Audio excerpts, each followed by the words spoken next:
ایران کی جانب سے جو مؤثر حملے کیے گئے، جو میزائل حملے کیے گئے، جو راکٹ ان کے اوپر پھینکے گئے، وہ مختلف علاقوں میں جا کر پڑے، جیسے اسرائیل کے 30 سے زیادہ شہری ہلاک ہوئے اور تقریباً 800 زخمی ہوئے۔ یہ نقصان اسرائیلی شہریوں کے لیے بہت شدید ترین تھا، جس کی وجہ سے نیتن یاہو پر اب سیاسی دباؤ بڑھ رہا ہے۔ نیتن یاہو پر یہ دباؤ ہے کہ مزید کوئی جنگ شروع نہ کی جائے۔ ایرانی جنگ نے اس کے جو آئرن ڈوم تھا اس کا بھی پول کھول دیا، جو ایئر ڈیفنس سسٹم جس پر اسرائیل کو بڑا فخر تھا کہ کوئی راکٹ، کوئی میزائل، کوئی طیارہ ان کے حدود میں داخل نہیں ہو سکتا، اس کا بھی بھرم ٹوٹ چکا ہے۔ تو اب اسرائیلی عوام بہت کلیئر ہیں، ڈس الوجنمنٹ ہو چکی ہے، ان کو اندازہ ہے کہ کسی بھی وقت کوئی اور طاقتور ملک، کیونکہ ایران تو بہت فاصلے پر تھا، اگر کوئی پڑوسی ملک اسی طرح سے اسرائیل پر حملہ کرتا ہے، اتنی شدت سے حملہ کرتا ہے جتنا ایران نے کیا تھا، تو وہ بہت زیادہ لیتھل ہو سکتا ہے، اس میں اسرائیل کا بہت بڑے پیمانے پر نقصان ہو سکتا ہے۔ تو اس لیے نیتن یاہو کی حکومت اب شدید ترین سیاسی دباؤ کا شکار ہے۔ رجیم چینج، جو ایران پر رجیم چینج کے لیے حملہ کیا گیا تھا، اب عین ممکن ہے کہ وہ رجیم چینج کا سامنا نیتن یاہو کو خود کرنا پڑے، اور وہ ان کی حکومت کمزور ہو کر کہیں خود نہ گر جائے، یا پھر اسرائیل کے اندر سے ایسی آوازیں اٹھنے لگیں، وہاں پر ایسی کوئی تحریک جنم لے لے جو نیتن یاہو کی حکومت کو ختم کر دے اور اس جنگ کا بھی خاتمہ کر دے۔ تیسری جانب امریکہ نے بھی اس جنگ میں سیاسی مقاصد کے لیے شرکت کی۔ امریکہ کو اندرونی طور پر بھی یہودی لابی کی جانب سے بھی دباؤ کا سامنا تھا کہ اسرائیل کی ہر ممکن مدد کی جائے۔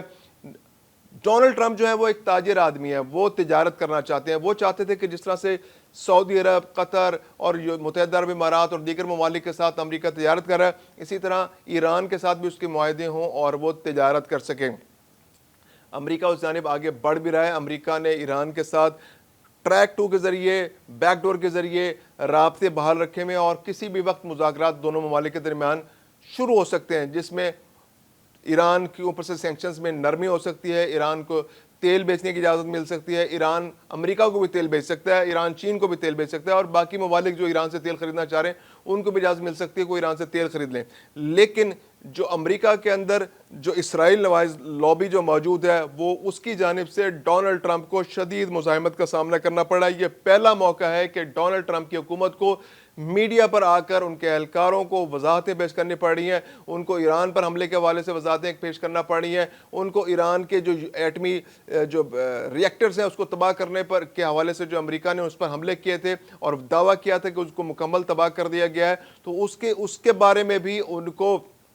وضاحتیں پیش کرنی پڑ رہی ہیں کہ اب ایران کے پاس یورینیم افزودگی کی صلاحیت موجود نہیں ہے۔ اندرونی طور پر اسرائیل نواز لابی جو ہے وہ ڈونلڈ ٹرمپ کے خلاف ایکٹیو ہو گئی ہے، اور اندر سے ایجنسیاں بھی یہ خبریں لیک کرا رہی ہیں، پھر بہت سارے چینلز ہیں وہ جو خبریں لیک کر رہے ہیں کہ ایران کے پاس اب بھی افزودہ حالت میں یورینیم موجود ہے اور وہ کسی وقت بھی ایٹم بم بنا سکتا ہے۔ آئی اے ای اے کا رویہ بھی اس موقع پر کافی مشکوک ہے۔ آئی اے ای اے کے سربراہ،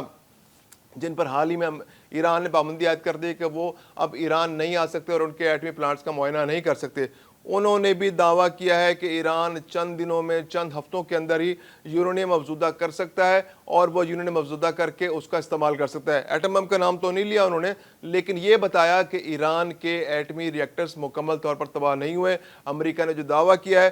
وہ غلط ہے، اور اب بھی ایران چند ہفتوں میں اپنے ایٹمی ریئیکٹرز کو دوبارہ ایکٹیو کر کے یورینیم افزودہ کر سکتا ہے۔ تو جو اسرائیل نواز لابی ہے وہ پوری طرح ایکٹیو ہے، ڈونلڈ ٹرمپ کو بھی مشکلات کا سامنا ہے۔ اس کے علاوہ نیتن یاہو جو ہے وہ اپنے کیے کا بھگت رہے ہیں، انہوں نے 2 جنگیں چھیڑی ہیں، ہزاروں جانوں کا نقصان ہو چکا ہے، لاکھوں لوگ بے گھر ہو چکے ہیں، زخمی ہیں،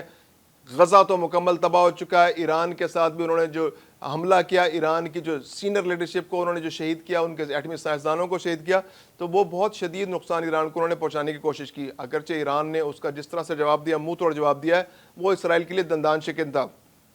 تو اب اسرائیل کے نیتن یاہو کو بھی شدید ترین سیاسی دباؤ کا سامنا ہے، اور مودی کا سیاسی دباؤ تو 2 مہینے سے جاری ہے، جب سے انہوں نے پاکستان سے پنگا لیا اور منہ کی کھائی، اس کے بعد سے ان کے اوپر سیاسی دباؤ مزید بڑھ گیا، اور آنے والے الیکشنز میں ممکن ہے کہ اس کا اظہار آپ کو نظر آ جائے۔